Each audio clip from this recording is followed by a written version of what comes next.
সব জল্পনা কল্পনার অবসান হলো। জানা গেল বৈষম্য বিরোধী তরুণদের নতুন দলের নাম। নাহিদ আক্তার, সার্জিস আব্দুল্লাহরা তাদের দলের নাম দিয়েছেন জাতীয় নাগরিক পার্টি। এই পার্টির মূল মন্ত্র হচ্ছে নতুন বাংলাদেশ গড়া।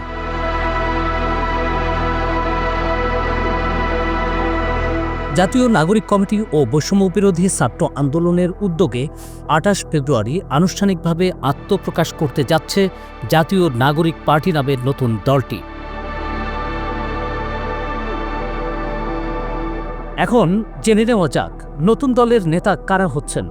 অবশ্য এখন পর্যন্ত কয়েকটি পদে নাম চূড়ান্ত হয়েছে। তার মধ্যে যারা এসেছেন তারা খুবই পরিচিত। জাতীয় নাগরিক পার্টির আহ্বায়ক করা হয়েছে নাহিদ ইসলামকে। নাহিদই যে পার্টির প্রধান হচ্ছেন এ তথ্য আগেই জানাজানি হয়েছে। তবে চমক ছিল সদস্য সচিব পদ নিয়ে। সার্জিস, হাসনাত নাকি আক্তার, কে বসছেন সদস্য সচিব পদে? শেষ পর্যন্ত জানা গেল জাতীয় নাগরিক কমিটির সদস্য সচিব পদে বসছেন আক্তার হোসেন।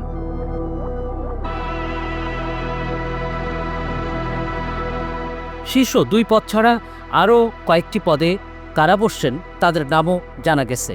জাতীয় নাগরিক পার্টির প্রধান সমন্বয়কারী করা হয়েছে নাসির উদ্দিন পাটোয়ারিকে, আর মাঠ কাঁপানো ২ নেতার মধ্যে হাসনাত আব্দুল্লাহকে দক্ষিণ অঞ্চলের মুখ্য সংগঠক করা হয়েছে এবং সার্জিস আলমকে করা হয়েছে উত্তরাঞ্চলের মুখ্য সংগঠক।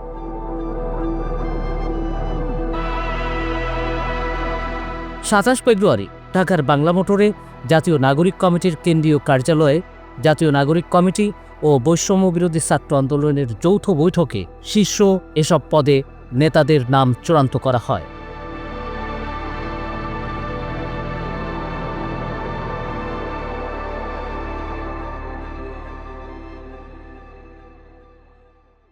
দেশ জুড়ে তোলপাড়, ওয়ালটন ফ্রিজ কিনে হতে পারেন মিলেনিয়ার। এছাড়াও রয়েছে লক্ষ লক্ষ টাকার ক্যাশ ভাউচার সহ কোটি টাকার নিশ্চিত উপহার।